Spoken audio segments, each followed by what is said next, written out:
I shall return. That was the promise General Douglas MacArthur made when he fled the Philippines in 1942. 3 years later, in February 1945, he kept that promise. As the Americans rolled down the streets, they expected a parade.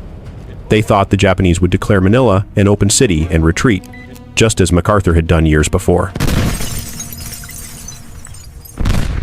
They were dead wrong.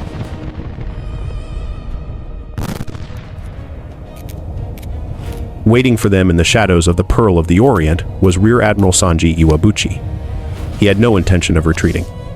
He ordered his 17,000 troops to turn every building into a fortress.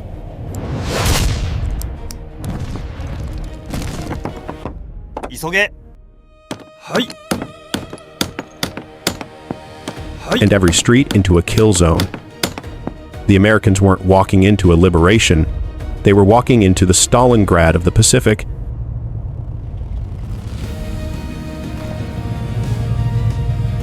The Battle of Manila was a nightmare unlike anything the United States Army had faced in the Pacific. Gone were the jungles and beaches. This was urban warfare. It was brutal.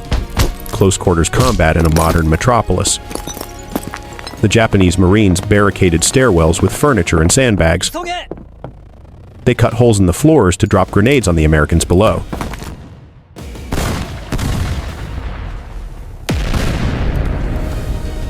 For the United States soldiers of the 37th Infantry and 1st Cavalry, it was a terrifying game of hide-and-seek.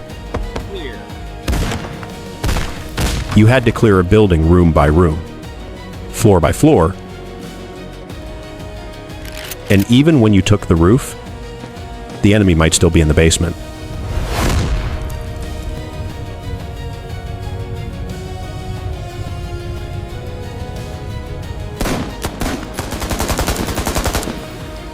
Facing fanatical resistance. I repeat, we're taking heavy fire. We need backup now. Move it! American commanders faced a terrible choice: sacrifice thousands of soldiers in suicidal assaults. Cover me, I'm moving!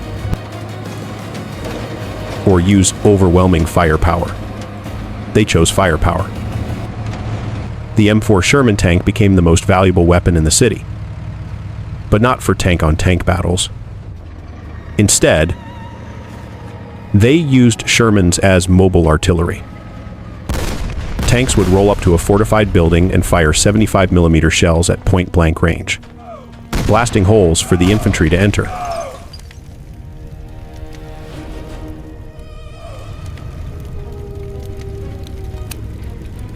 Block by block, the beautiful city was being ground into dust.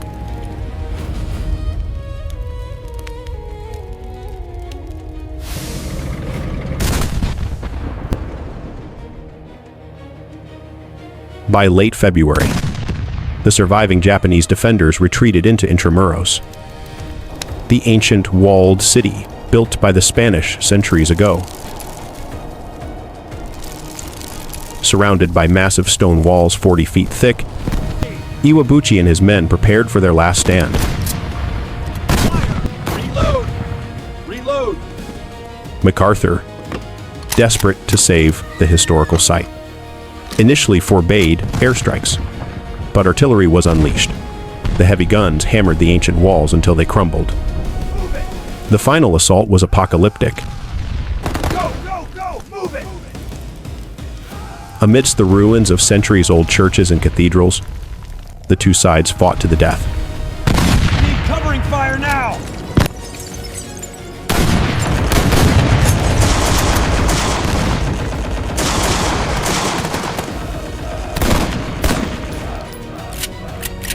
There was no surrender. The Japanese fought until they were buried under the rubble of their own fortress.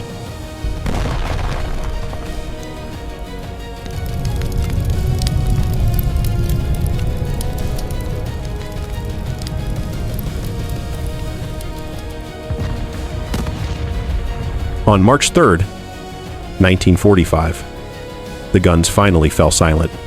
Manila was liberated. But the Pearl of the Orient was gone.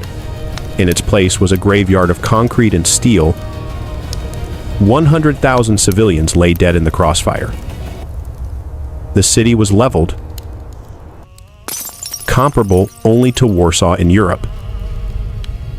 The Battle of Manila proved that the Japanese Empire would fight for every city, every street, and every stone, no matter the cost.